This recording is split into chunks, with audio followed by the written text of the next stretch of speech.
you have less stuff because you're getting bought out. So I want to bring up, we went to the Philly show recently, and I was there for an hour, and your table was bought out in an hour or two, your entire table. How does that work? You don't get the financial details, but like, how does something like that go down? Someone just comes to your table and say, "Hey, I want everything. Let's talk." This is like the third time I've done something like that. Sorry. It's actually really difficult because you kind of like have to kind of wing it a little bit on top of just like comping things. It's impossible. If you're selling like 1,000 cards in like an hour, 2 hours, you're not going to sit there going through every single card. You pretty much have to eye a lot of things and figure out like weigh the market and kind of see if like it makes sense or if it doesn't. We were at a point where we had a lot of like stale product, I would say. Like our store is big enough, but small, but big enough where we have a lot of inventory that has been there for quite a while. So for us, it was easy just to kind of like let it go, use that money and to put it into newer products so our customers have an option for newer stuff. You know, fresh products on their eyes. We did this with a trusted buyer. So it's somebody that we've done like multiple deals with. They're great guys. They don't take advantage. If there's any errors or mistakes, we can figure it out down the line. It's not like one of those one and done deals and we'll never see them again. And if they take advantage of us, it's over. I would never recommend selling your entire inventory like that if it was new.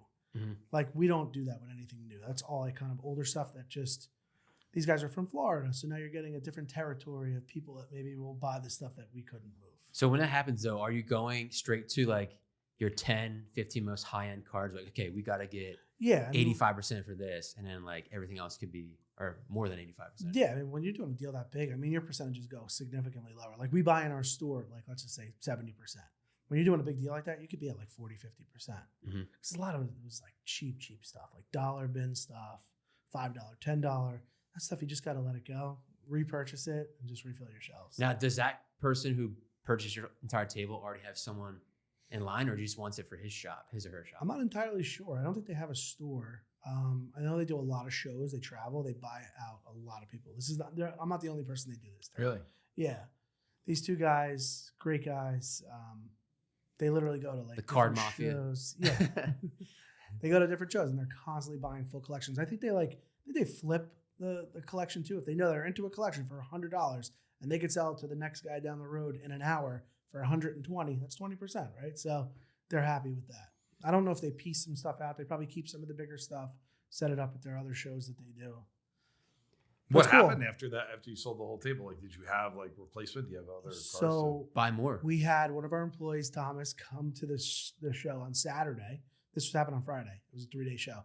He came to the store early in the morning on Saturday. We loaded him up on everything else from our store. Came back and reset up with like all the newer stuff. And then we also went out and we started buying some stuff too. And we spent a ton of money at that show as well. So it's fun. It's always fun.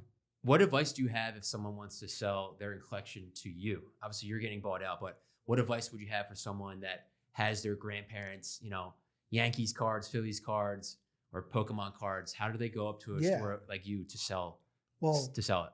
First thing I would do is definitely get educated, right? So don't walk into a store not knowing what you have. So many times people come in and like, you can get taken advantage of by the wrong store. There are stores out there that are greedy and they try to take advantage of you, right? So we're not that store. We're pretty transparent. And so what we would recommend is go through your collection, pick out the bigger names, the all-stars, the veterans, these guys that you know are like numbered parallels or autographs or things that just stand out. Just do a really simple eBay search and just look up sold listings and stuff like that. It's the safest way to do it. Or I mean, clearly, that's the hardest. Or that's the hardest way. I do apologize. You can just take a picture on Collects and it comes up the price pretty easily. You pay Brad to say that. Fix it in post.